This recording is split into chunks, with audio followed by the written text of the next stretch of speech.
और web series story expert presents Sea of Love. ये film 1989 की American neo noir suspense thriller है। Al Pacino की इस फिल्म ने उन्हें हॉलीवुड में वापसी कराई थी। 4 सालों के बाद उनकी हॉलीवुड में वापसी हुई थी। 4 साल पहले उनकी फिल्म रेवोल्यूशन फ्लॉप हो गई थी। इसके बाद इनको अच्छे प्रोजेक्ट का इंतज़ार था। फाइनली जब इस फिल्म की स्क्रिप्ट उनको थमाई गई तब उन्हें यह स्क्रिप्ट बेहद पसंद आई। इस कहानी का सस्पेंस उन्हें इतना पसंद आया कि उन्होंने बिना कुछ सोचे समझे ही इस फिल्म के लिए हाँ कर दी।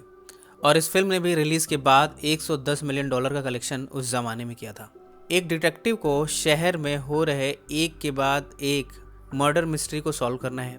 एक न्यूज़पेपर के ऐड वाले कॉलम में कुछ राज ऐसे हैं जो फ्रैंक को किलर तक पहुंचा सकते हैं। अब क्या फ्रैंक उस कातिल को ढूंढ पाएगा?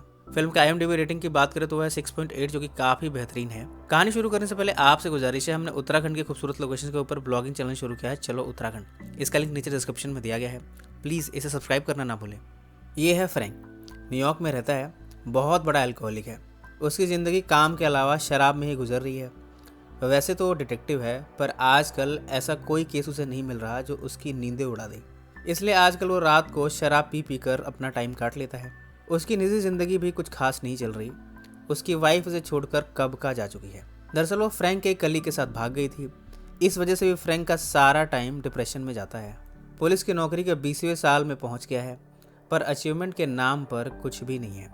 इस बीच फ्रैंक को एक केस मिला है मैनहट्टन में हुए एक मर्डर का। एक आदमी को बेड पर उल्टा लिटाकर उसे नंगा करके मारा गया है, और साथ में सी ऑफ लव सॉन्ग जो कि 45 RPM की रिकॉर्डिंग है वो बज रहा है। ऐसा लगता है कि किलर की कुछ निजी दुश्मनी है मरे हुए आदमी से, पर जो क्लूज मिले हैं कम से कम वो ऐसा नहीं कहते। यहाँ मौका वारदात पर एक सिगरेट पड़ी मिली है जिसमें कि लिपस्टिक के निशान हैं। एक न्यूज़पेपर में वांट ऐड और किलर के कुछ फिंगरप्रिंट्स हैं। इन 3 क्लूज के साथ फ्रैंक को इस केस में आगे बढ़ना है और असली कातिल तक पहुंचना है। अभी फ्रैंक इस केस में उलझा ही हुआ था कि न्यूयॉर्क के ही क्वींस इलाके में एक और मौत हुई है। उसे भी इसी अंदाज में मारा गया है, यानी बेड पर नंगा करके उल्टा लिटा के। उस एरिया में डिटेक्टिव है शर्मैन। फ्रैंक ने शर्मैन से कांटेक्ट किया और इस केस से जुड़ी जानकारियां आपस में शेयर की। इन दोनों विक्टिम्स की एक चीज़ और कॉमन है, और वो है दोनों ने ही न्यूज़पेपर में वांट ऐड दिया था डेट के लिए। यानी दोनों ही न्यूज़पेपर में ऐड के ज़रिए अपने लिए प्यार ढूंढ रहे थे, पर दोनों ही मारे गए, वो भी सेम तरीके से। इसका मतलब हो सकता है कि किलर ने इन दोनों के आर्टिकल देखकर इनसे कांटेक्ट किया हो और फिर इन्हें मौत के घाट उतारा हो। बहुत हद तक पॉसिबिलिटी ये भी है कि किलर कोई लड़की हो। अभी इन सब के बारे में कुछ कहा नहीं जा सकता, पर एक बड़ी सफलता हाथ लगी है फ्रैंक को। एक शख्स है रेमंड ब्राउन, जिसने कि सेम वैसे ही प्यार ढूंढते हुए न्यूज़पेपर में ऐड दिया है, और बड़ी बात यह है कि वो जिंदा है, यानी शायद उससे कुछ इन्फॉर्मेशन मिल जाए फ्रैंक को। बस फिर क्या था, फ्रैंक मिला रेमंड से, उससे पूछताछ की। रेमंड ने बताया, मैं एक शादीशुदा इंसान हूँ, मैंने ये ऐड ज़रूर दिया था, पर प्लीज़ आप मेरी वाइफ से इस बारे में कुछ मत बताना।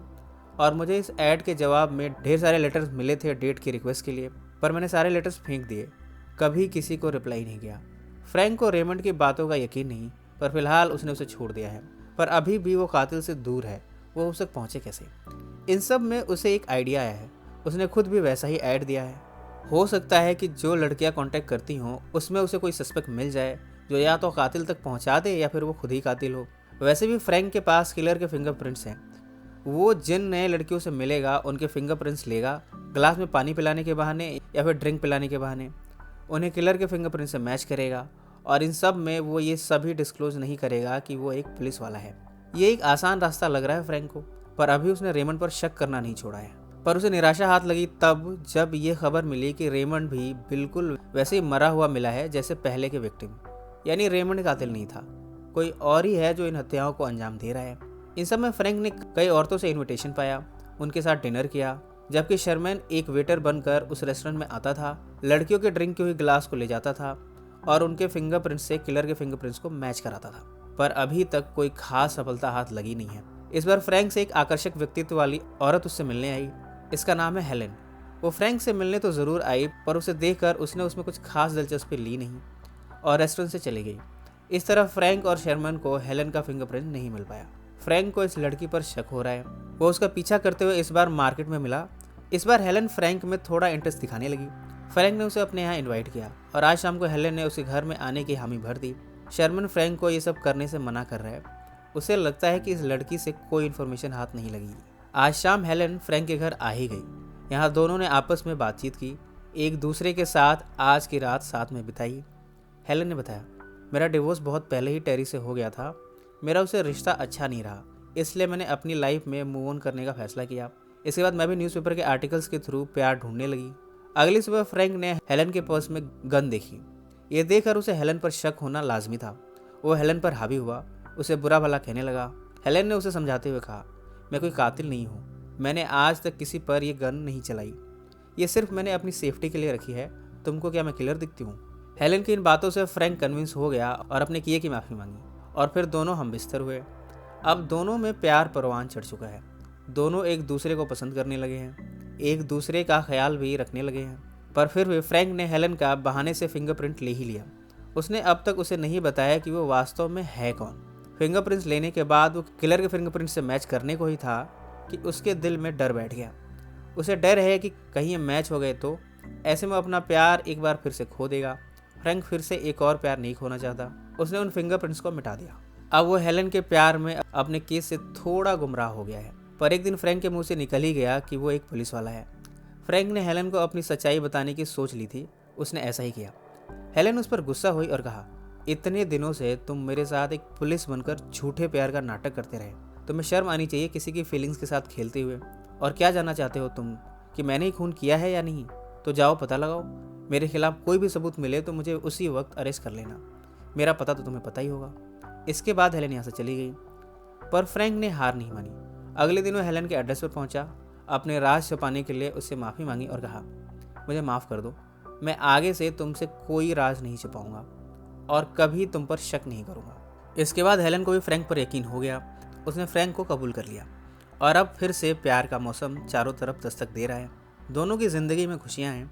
इन्हीं सब में शर्मन ने अपनी फाइंडिंग्स में ये पता लगाया है कि हेलन ने इसके पहले के विक्टिम्स को भी रिस्पॉन्ड किया था और वो उनसे मिली भी थी। शर्मन ने जब ये बात फ्रैंक से कही तब उसका गुस्सा 7वें आसमान पर था। वो पहुंचा हेलन के पास, उसका गला तक दबा दिया और उससे पूछा, तुम मुझे झूठा कहती थी और अपने आप के कैरेक्टर के बारे में क्यों नहीं बताया? इतने सारे मर्दों से तुम मिल चुकी हो, उनके साथ संबंध बना चुकी हो और पता नहीं शायद तुमने उनका खून भी किया हो और मेरे साथ तुम प्यार का नाटक करती रही। हेलन ने अपनी सफाई में कहा, हाँ ये सच है कि मैं एड्स का रिस्पॉन्ड करती थी, पर मैं अपनी ज़िंदगी में प्यार ढूंढ रही थी। इन सब में उन विक्टिम से मिली जो कि मारे गए, पर मेरा उनसे कोई संबंध नहीं। मेरी सिर्फ उनसे मुलाकातें हुई थी, इससे ज़्यादा कुछ नहीं। मुझे नहीं पता कि वो कैसे मरे। मैंने तुमसे ये सब इसलिए नहीं बताया कि मैं तुम्हें खोना नहीं चाहती थी। प्लीज़ मुझे माफ़ कर दो। फ्रैंक का गुस्सा शांत नहीं हुआ। वो हेलन पर और भी ज़ोरों से गुस्सा हुआ, उसे धक्का देकर पीछे ढकेल दिया और यहाँ से चला गया। घर पर बैठा फ्रैंक समझ नहीं पा रहा कि आखिर सच क्या है। वो जितना इस केस को सुलझाने की कोशिश कर रहा है, चाह रहा है कि हेलन से उसके रिश्ते अच्छे रहें, पर कुछ न कुछ ऐसी चीज़ें मिल रही हैं जिससे उसे हेलन के साथ बदसलूकी करनी पड़ रही है। फ्रैंक सोच रहा है, मैं क्या मिस कर रहा हूँ? कोई तो ऐसी कड़ी है जो मेरे पहुँच से दूर है। अगर मैं उस तक पहुँच जाऊँ तो किलर मेरी नज़रों के सामने होगा।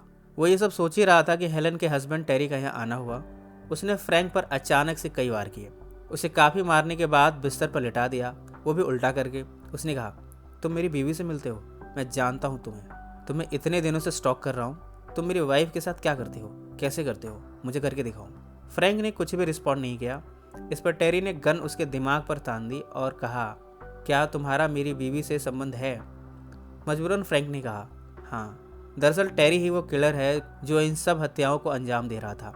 हेलन से उसका डिवोर्स तो हो गया था, पर वो उसे स्टॉक करता रहता था। जिससे भी वो मिलती थी, टेरी उनका रिकॉर्ड रखता था, उनके एड्रेस पर पहुंचता था, उन्हें गन की नोक पर नंगा करता था, उन्हें बिस्तर पर उल्टा लिटा के फिर उन्हें मारता था। कभी कभी तो वो सी ऑफ लव सॉन्ग भी चलाता था। आज फ्रैंक की बारी है, अब वो फ्रैंक को भी वैसे ही मारेगा। पर फ्रैंक ने बड़ी चालाकी से झटका देकर उसे बिस्तर से गिरा दिया। टेरी ने फिर से उस पर झपट्टा मारा। यहाँ दोनों में हाथापाई हुई। कभी फ्रैंक टेरी पर भारी पड़ता तो कभी टेरी फ्रैंक पर। इन सब में फ्रैंक ने टेरी को इस बेडरूम के खिड़की से नीचे फेंक दिया। टेरी की जान वहीं निकल गई और इस तरह ये केस फाइनली फ्रैंक ने सॉल्व कर ही लिया। इन सब को कुछ हफ्ते बीत चुके हैं। आज एक बार में फ्रैंक और शर्मन मिले। दोनों ने एक दूसरे को इस केस को सुलझा पाने पर बधाई दी। इसके बाद फ्रैंक मिला हेलन से। उससे कहा, मुझे माफ़ कर दो। मैं जानता हूँ कि तुमसे हुई मुलाकातों में मैं कई बार पुलिस वाला बन जाता था, हमेशा बदसलूकी करता था, तुमसे सवालात करता था।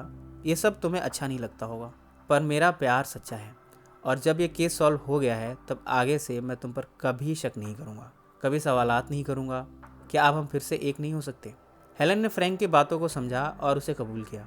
इसके बाद दोनों ने अपने रिश्ते को फिर से एक नए सिरे से शुरू किया है। ये कहानी आपको कैसे लगी कमेंट्स में ज़रूर मेंशन करें। सो फ्रेंड्स, फिर मिलेंगे ज़िंदगी के किसी नए मोड़ पर।